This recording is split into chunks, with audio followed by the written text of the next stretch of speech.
Dear students, today I am going to continue our topic metals and non-metals.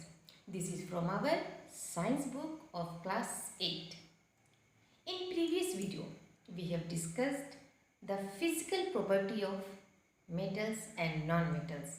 These physical properties were ductility, sonority, malleability, hardness, etc. But in this very video, we will discuss the chemical properties of metals and non-metals. प्यारे बच्चों, पिछले video में हमने चर्चा की थी metals और non metals के फिजिकल प्रॉपर्टीज़ के बारे में, लेकिन इस वीडियो में हम चर्चा करने जा रहे हैं केमिकल प्रॉपर्टीज़ के बारे में। केमिकल प्रॉपर्टीज़ यानी कि जो हमारे मेटल्स और नॉन मेटल्स हैं वो किस चीज़ के साथ कैसे रिएक्शन करते हैं, वो वाटर के साथ कैसे रिएक्शन करते हैं, वो एसिड्स के साथ कैसे रिएक्शन करते हैं, वो बेसिस के साथ कैसे रिएक्शन करते हैं, ये सब हम देखेंगे। और साथ ही साथ डिस्प्लेसमेंट रिएक्शंस के बारे में भी हम चर्चा करेंगे। तो सबसे पहले हम करते हैं कि reaction with air. Reaction with air में क्या होता है? तो आप सभी बच्चे मैग्नीशियम रिबन से वाकिफ़ होंगे।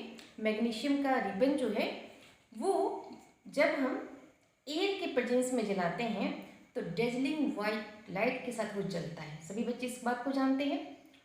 और उसका जो एशेज होता है, उस एशेज को जब हम वाटर में डिज़ोल्व करते हैं और जब हम उसमें लिटमस पेपर डालते हैं तो हमारा रेड लिटमस पेपर ब्लू में कन्वर्ट हो जाता है। और ये शो करता है कि उसका जो नेचर है वो बेसिक नेचर है।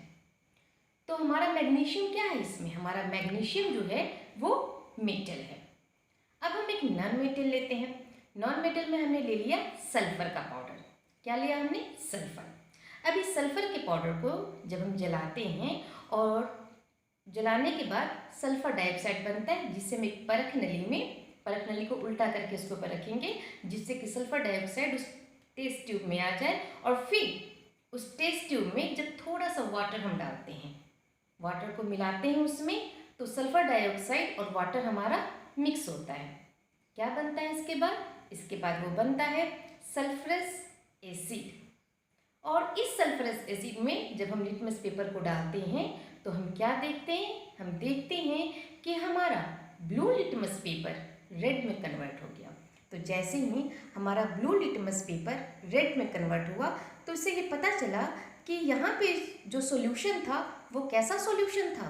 वो सॉल्यूशन था एसिडिक। अब मैं इसी बात को आपको ब्लैक बोर्ड पे दिखा रही हूँ। फर्स्ट केमिकल प्रॉपर्टीज है हमारी ये। On burning metals react with oxygen to produce metal oxide, यानी कि मैग्नीशियम जो ऑक्सीजन के प्रेजेंस में जला तो क्या बना? Magnesium oxide, which are basic in nature. दूसरा हमारा एग्जाम्पल है, यहाँ पर ये मेटल्स के साथ है और दूसरा हमारा है नॉन मेटल। तो जो नॉन मेटेलिक ऑक्साइड होते हैं, जब नॉन मेटल ऑक्सीजन के साथ रिएक्शन करते हैं बर्निंग के बाद तो वो क्या बनाते हैं? नॉन मेटेलिक ऑक्साइड बनाते हैं। और ये जो नॉन मेटेलिक ऑक्साइड होते हैं वो कैसे होते हैं? वो एसिडिक इन नेचर में होते हैं। अब बात एक ये आती है कि क्या सारे के सारे मेटल्स जो हैं वो उनके जो ऑक्साइड्स होते हैं वो बेसिक होते हैं? तो नहीं बच्चों, ऐसा नहीं होता है। कुछ ऐसे भी मेटल्स हैं जिनके ऑक्साइड एम्फोटेरिक ऑक्साइड्स होते हैं, यानी कि वो एसिडिक और बेसिक दोनों के बिहेवियर को शो करते हैं, जैसे कि एल्युमिनियम और जिंक। एल्युमिनियम और जिंक में हम देखते हैं कि ये क्या है? एम्फोटेरिक है। फिर बात आती है कि क्या सभी मेटल एक ही तरह से ऑक्सीजन के साथ रिएक्शन करते हैं? तो नहीं, अलग अलग मेटल्स अलग अलग स्पीड में रिएक्शन करते हैं। जैसे गोल्ड, सिल्वर वगैरह तो लगभग बिल्कुल भी रिएक्शन नहीं करते हैं। वहीं दूसरी ओर हम देखते हैं कि सोडियम बहुत तेज़ी से रिएक्शन करता है। वो इतनी तेज़ी से रिएक्शन करता है कि उसे किरोसिन में रखा जाता है। अब हमारा दूसरा जो रिएक्शन होने वाला है वो होने वाला है मेटल्स का वाटर के साथ। किसके साथ? वाटर के साथ। Some metals react with water to produce metal hydroxide and hydrogen gas. यानी कि जब मेटल वाटर के साथ रिएक्शन करेंगे तो क्या बनेगा, मेटल हाइड्रोक्साइड और साथ ही साथ निकलेगी हाइड्रोजन गैस। नॉन मेटल्स के साथ क्या होगा, non metals do not react with water, यानी कि नॉन मेटल्स जो हैं वो वाटर के साथ जनरली रिएक्शन नहीं करते हैं। अब मैं यहाँ पे आपको एक एग्जांपल दे रही हूँ फास्फोरस का। फास्फोरस जो है वो जनरली एयर में बहुत ही जल्दी वो रिएक्शन करता है, तो उससे रोकने के लिए इसे वाटर में रखा जाता है। वाटर में रखने से वो रिएक्शन नहीं करता है। तो यहाँ पर हमने देखा कि फास्फोरस को जब हमने वाटर में रखा, फास्फोरस जो है हमारा नॉन मेटल है, उसको जब हमने वाटर में रखा तो उसने रिएक्शन नहीं किया। मतलब ये है कि non metals do not react with water, यानी कि नॉन मेटल्स जो हैं वो वाटर के साथ रिएक्शन नहीं करते हैं। लेकिन वहीं पर हम देखते हैं कि जो मेटल्स हैं वो रिएक्ट करते हैं वाटर के साथ और क्या बनाते हैं, मेटल हाइड्रोक्साइड। वो क्या बना रहे हैं, मेटल हाइड्रोक्साइड। अब देखते हैं,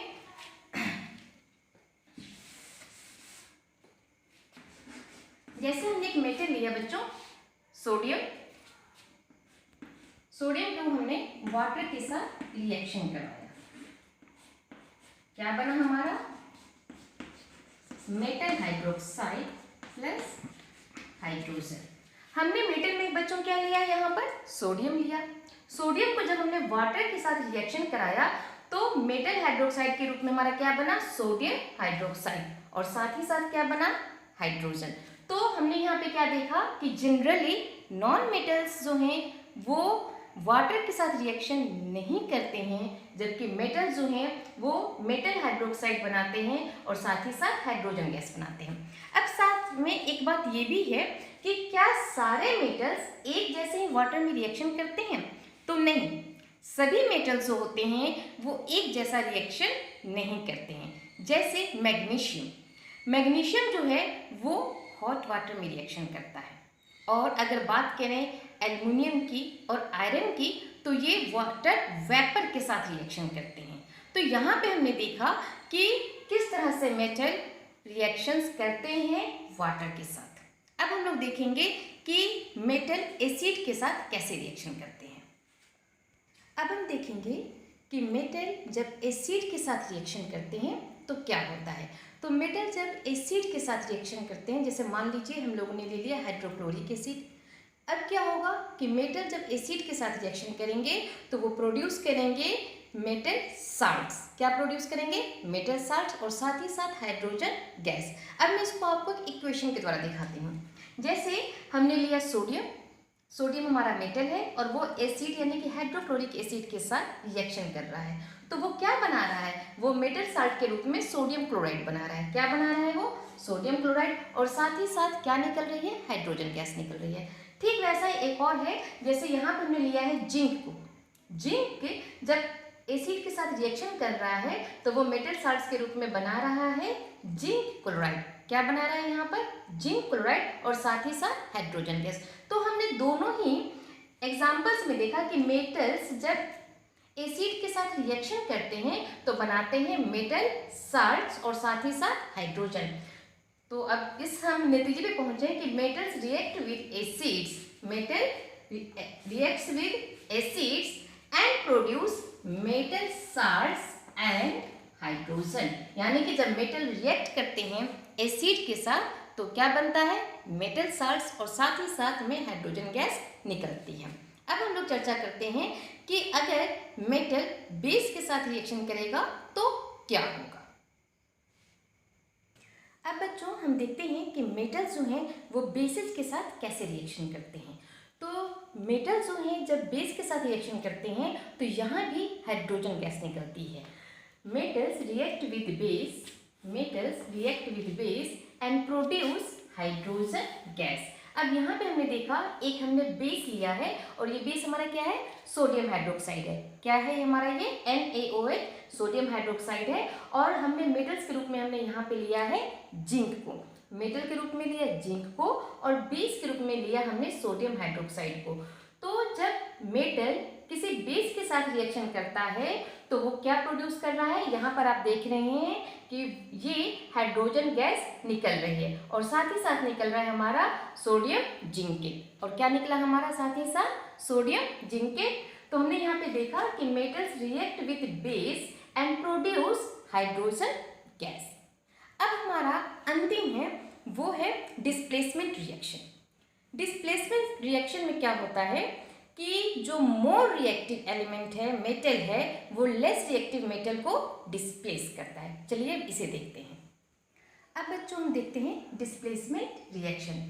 डिस्प्लेसमेंट रिएक्शन में क्या होता है कि more reactive metals displace less reactive metals, यानी कि जो मेटल ज़्यादा रिएक्टिव है, मोर रिएक्टिव है, वो लेस रिएक्टिव मेटल्स को डिस्प्लेस कर देगा। तो यहाँ पे मैंने एक एग्जांपल दिया है कॉपर सल्फेट का। कॉपर सल्फेट है, ये एक नीले रंग का सॉल्यूशन है और साथ ही में जिंक। तो जब हम लोग कॉपर सल्फेट के सॉल्यूशन में जिंक के ग्रेन्यूल्स डालते हैं इस नीले रंग के सॉल्यूशन में, तो कुछ देर के बाद हम देखते हैं कि इसका कलर बदल जाता है और साथ ही साथ नीचे में कुछ रेड डिपॉजिट है। अब वो क्यों है? तो जो कॉपर सल्फेट का जो कलर बदल गया नीले कलर से वो ट्रांसपेरेंट वाइट कलर टाइप का हो गया, वो क्यों हुआ? क्योंकि जिंक जो है वो मोर रिएक्टिव मेटल है, तो जिंक ने कॉपर को डिस्प्लेस कर दिया। जिंक ने कॉपर को क्या किया बच्चों? डिस्प्लेस कर दिया और वो उसकी जगह पे खुद आ गया। तो यहाँ पे क्या बन गया हमारा? जिंक सल्फेट बन गया और कॉपर जो है वो हमारा साइड हो गया। तो डिस्प्लेसमेंट रिएक्शन में मोर रिएक्टिव जो मेटल्स होते हैं वो लेस रिएक्टिव मेटल्स को डिस्प्लेस करते हैं। अब ये पता कैसे चलेगा हमें कि कौन सा मेटल जो है वो मोर रिएक्टिव है और कौन सा लेस रिएक्टिव है? तो बच्चों यहाँ पर एक एक्टिविटी सीरीज के रूप में दिया हुआ है कि जो मोर रिएक्टिव मेटल्स हैं वो ऊपर हैं और उनको डिक्रीजिंग ऑर्डर में लगाया गया है। ये जो पोटेशियम है वो सबसे ज़्यादा होगा, सोडियम उससे कम कैल्शियम, फिर मैग्नीशियम, अल्मोनियम, और इस तरह से डिक्रीजिंग ऑर्डर में यहाँ पर मेटल्स को रखा गया है। तो यहाँ पर हम देखते हैं कॉपर हमारा कहाँ है? यहाँ है। और जिंक हम लोग देख रहे हैं कि जिंक हमारा यहाँ है। तो इन जिंक में और कॉपर में कौन ज़्यादा रिएक्टिव हुआ? तो मोर रिएक्टिव होगा जिंक और लेस रिएक्टिव क्या हुआ हमारा? कॉपर। इसलिए यहाँ पर कॉपर को जिंक ने डिस्प्लेस कर दिया। तो ये था हमारा chemical properties of metals and non metals. अच्छा लगा होगा आपको, ऐसी मेरी ये उम्मीद है, और आप इस चैप्टर को पढ़ेंगे। धन्यवाद।